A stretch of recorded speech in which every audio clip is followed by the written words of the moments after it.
Most people only see Bangkok from tuk-tuks, restaurants and malls, but today we're doing it properly. I'm walking 10 kilometres from Bangkok to Asok to see how the city really feels on foot. And somewhere along the route, Bangkok, it completely changes. If you've lived here before, you'll know exactly where that is. If you haven't, you'll feel it when we get there.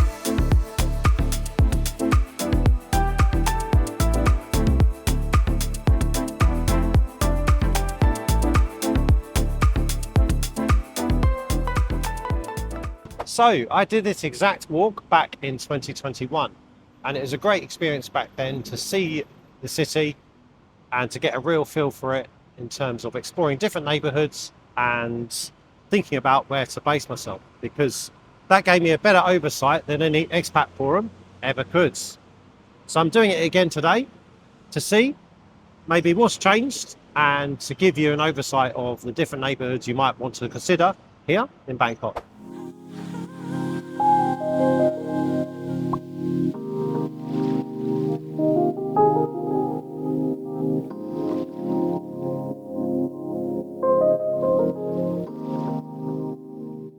This part of Bangkok is big, wide roads and condos that come out of nowhere. And right behind me here is Biotech Arena. Most people come down here for big expos and international concerts. I know I certainly did back in the day. After the big events, everybody will leave immediately.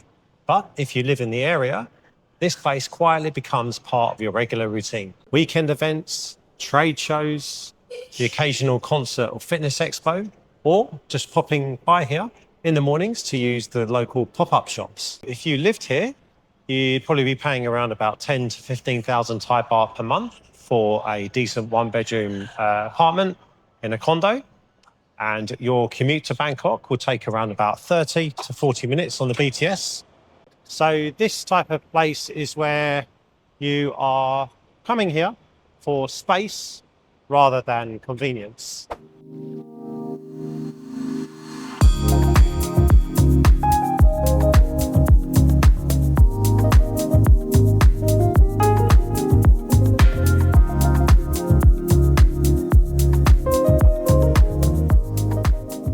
I've just recently left Bang Nar, our first stop on this journey together today, and I just wanted to show you these walkways that are above the road here. And I would encourage you to use these when you are walking from place to place between the neighbourhoods when they are available. They're a great option with good shades, and they're clean and an efficient way to walk from neighbourhood to neighbourhood. So I thought I'd just let you know about these before we move on to our next neighbourhoods.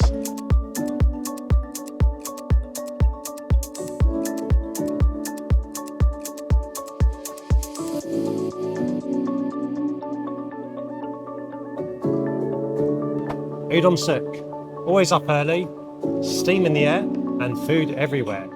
I used to come here for breakfast sometimes back in the day. If you lived in this neighbourhood, your routine would look something like this. Breakfast from the soy, groceries from Lotus, and then dinner from the night market.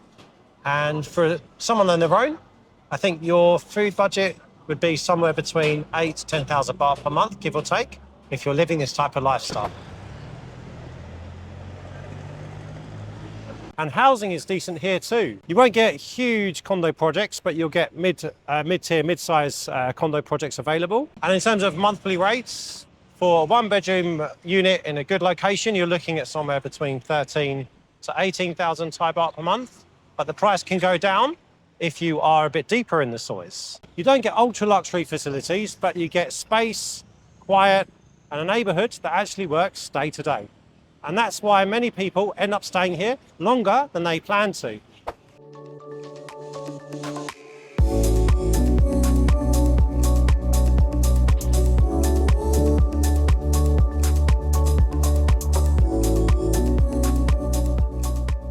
So this is True Digital Park. This is a great place to have in the local neighbourhood here. It's filled with co-working spaces, cafes and restaurants and gyms. And it is a great option in the neighbourhood if people need to do some online work. I'm going to head in now, check it out.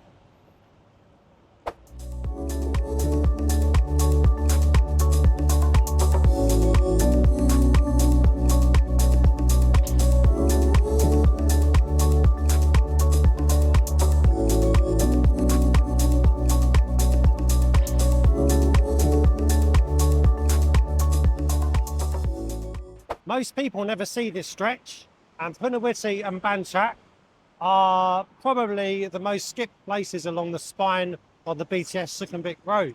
And it's one of the most authentic neighbourhood areas along the whole of the BTS line.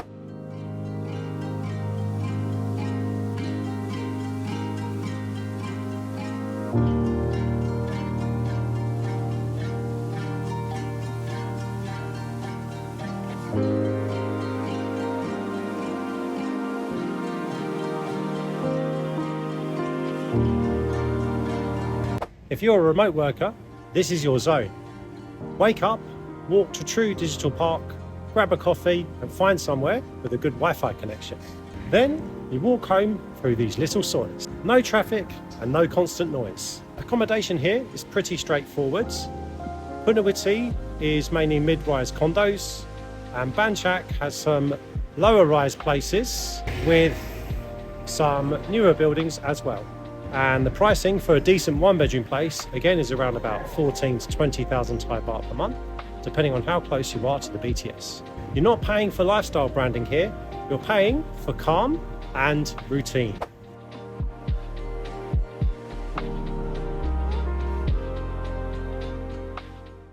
Okay, so this is Bangkok Market on Sukhumvit Soi 95, also known as Sukhumvit Soi Khao Sit Ha. And this is a morning market that is in operation every day of the week, and it's a great local spot if you live in the area.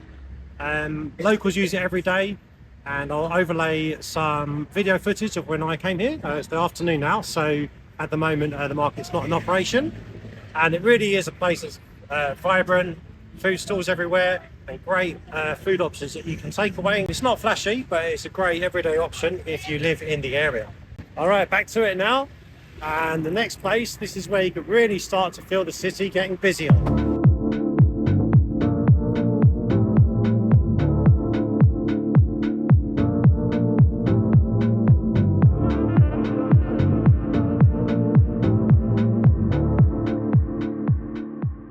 Unnut is where a lot of expats start their life here in Bangkok. There are affordable condos and everything is convenient and within easy reach. And there's an excellent night market here, which has some of the best street food in the whole of Bangkok. I think I lived off this street food the first year I was here. Now, it's 32 degrees. I've been walking around for a few hours and I'm definitely starting to feel it.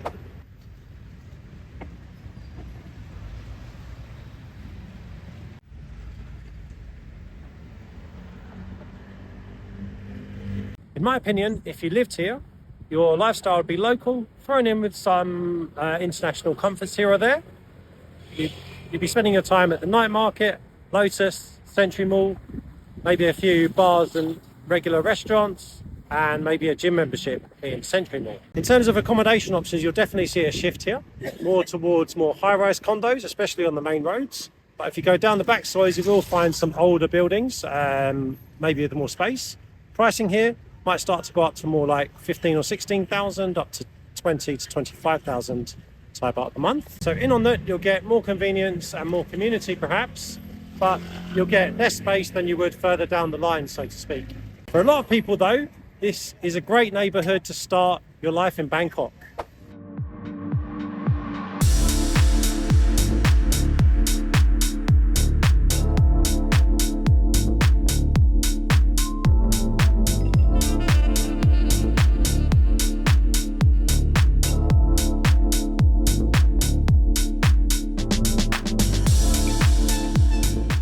So we're shifting gears again onto another neighbourhood now, and this is another changing character.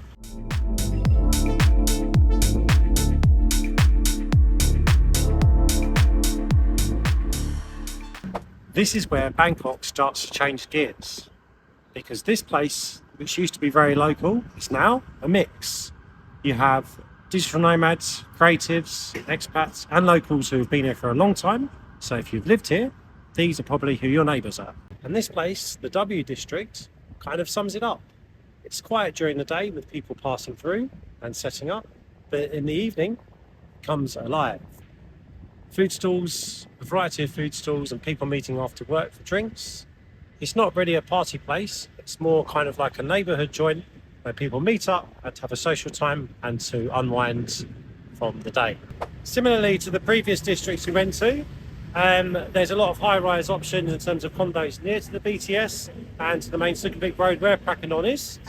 And also, a few streets back, you have some older buildings and some quieter options down more quiet soils. And in terms of the price point, similar to the previous neighbourhoods we went to, starting with the mid-teens in terms of thousands of Thai baht, up until the low 20,000s of Thai baht. Good neighbourhood to be in because you can definitely still get the buzz of the neighbourhoods whilst coming back and relaxing in a place that feels kind of built in, and it's like an old school neighbourhood where there's a real sense of community. And so that's Prakannon for you.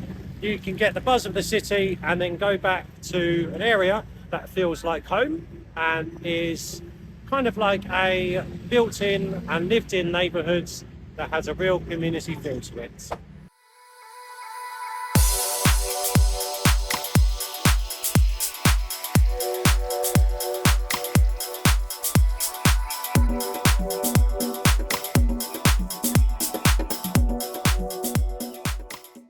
So Ekimai, from rural land for decades to gradual urban development. This place has steadily developed over the years and has become a very well-known urban hub for people to reside in for the long term. It's known for a laid-back and cosmopolitan feel to it, and perhaps it's a little bit more residential than Tonglo, but it still keeps its vibrant and modern feeling to it. And in terms of conveniences here, you have the Gateway Ekimai, which is a well-known and well-located shopping mall right next to the Ekimai BTS.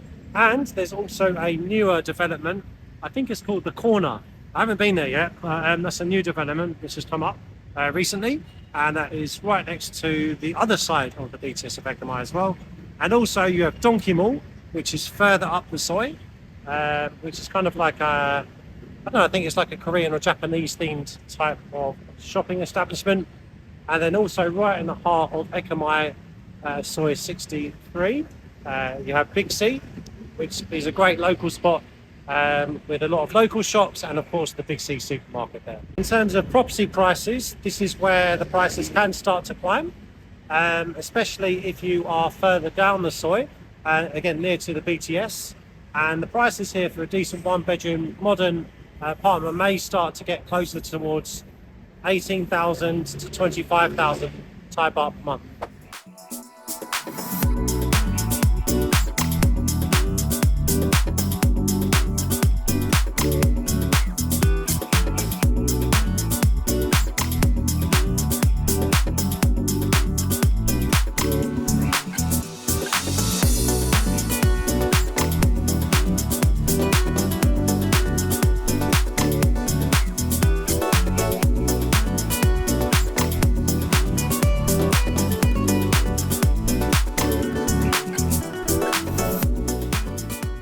So that's Ekimai for you, one of the trendiest cosmopolitan neighbourhoods that has a residential feel to it, which is well located within the city and has good connections to the city centre.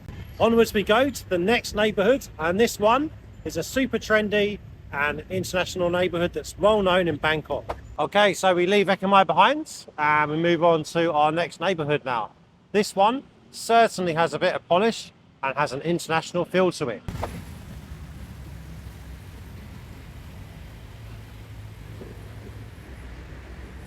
And then there's Tonglo. I won't go into too much detail in this video about this neighbourhood because I did a deep dive of this place in my last video. But in short, it's one of Bangkok's most well-established neighbourhoods, and you can see why. It's bustling with trendy restaurants and cafes, a well-established bar and nightlife scene, and private wellness centres, private hospitals, and an abundance of services available throughout the neighbourhoods. It runs parallel to Ekimai Soi 63, where we just come from, and it also connects Sukhumvit Road up to the top here of Purposeful Road, making it one of the most strategic neighbourhood corridors in the whole of the city. I'll link that previous video in the description for you to check out if you want to see a full neighbourhood dive at this place. And in the meantime, let's keep walking.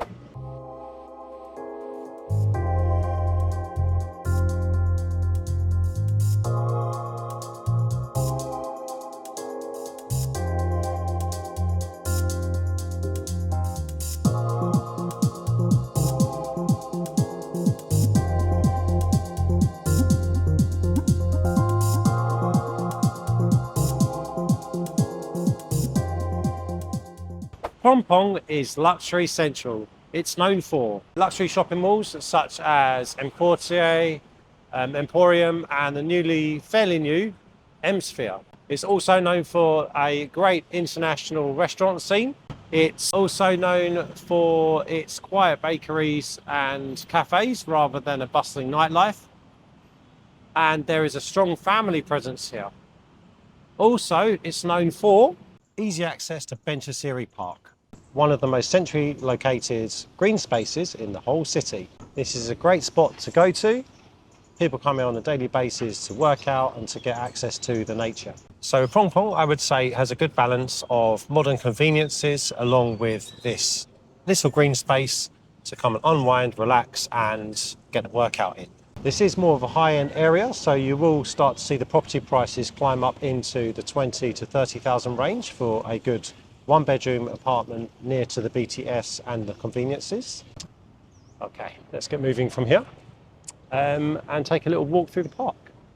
So Phnom Penh is known as a centrally located neighbourhood in the middle of Sukhumvit. It is convenient, predictable and well polished, and it's a neighbourhood that is resided by long-term expats and families. It's a great location to base yourself in because you're right smack bang in the Sukhumvit pretty much. You can get to on the Ekamai and Tonglor via the BTS, and also the other way you can go down towards Asok and up towards Siam. So overall it's a great location to base yourself in. Okay, so now we're moving on to the final stretch. So stay tuned and let's see where we end up.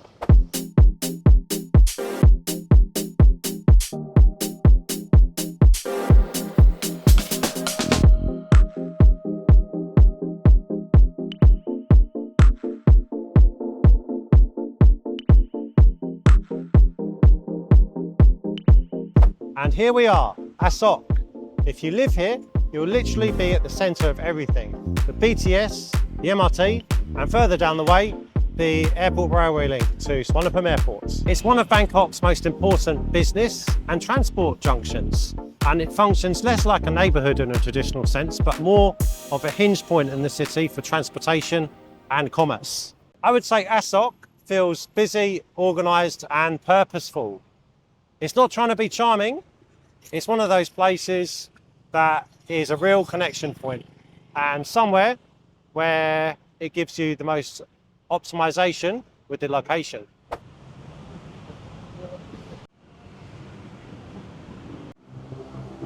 In terms of accommodation, it's mainly high-rise condos almost exclusively, and then you do have some residential options as well, and the accommodation options can also be built into kind of like mixed-use towers as well. You'll find in Asok you'll be paying a bit of a premium price, and the condos and accommodation options here are a bit smaller compared to other parts of the city, but that's the trade-off for the location that you get.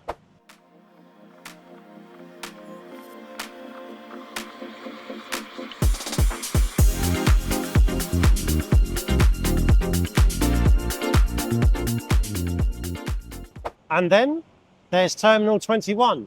How could we forget this place? This is one of the standout locations in Asok and also in the whole of Bangkok. It's I believe it's at least 8 or 9 story shopping mall, and each level has its own theme going on. And this is used by both locals, expats and tourists. So it's a very popular place to come to. And if you get the chance to do so, I highly recommend going to the food court on level 7. This is one of the best food courts that you can go to in Bangkok and maybe even the whole of Thailand.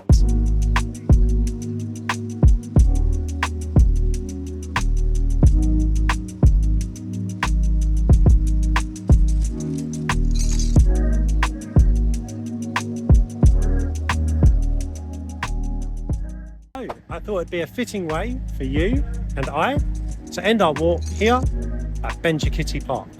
It's one of the most beautiful parks in the whole of Bangkok, and it's one of the newer parks here that you can experience. You've got running tracks, cycling paths, open water and space to breathe. It's one of those spaces in Bangkok that you wouldn't really expect in the middle of the city, and at golden hour it hits something different.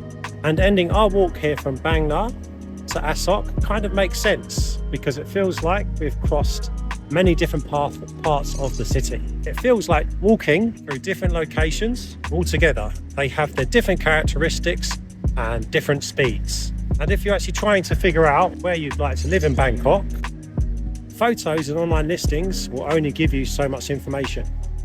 Walk and explore the different neighbourhoods because you'll get a real feel of how the neighbourhood is, and it will give you a picture that the guidebooks never will. And I'll possibly look into doing more Bangkok neighbourhood guides in future videos. If you'd like to continue to follow this channel's journey across Southeast Asia, then feel free to hit the notification bell and subscribe to the channel. Thanks for watching, and my name is Mr. Henners, and I'll see you in the next one.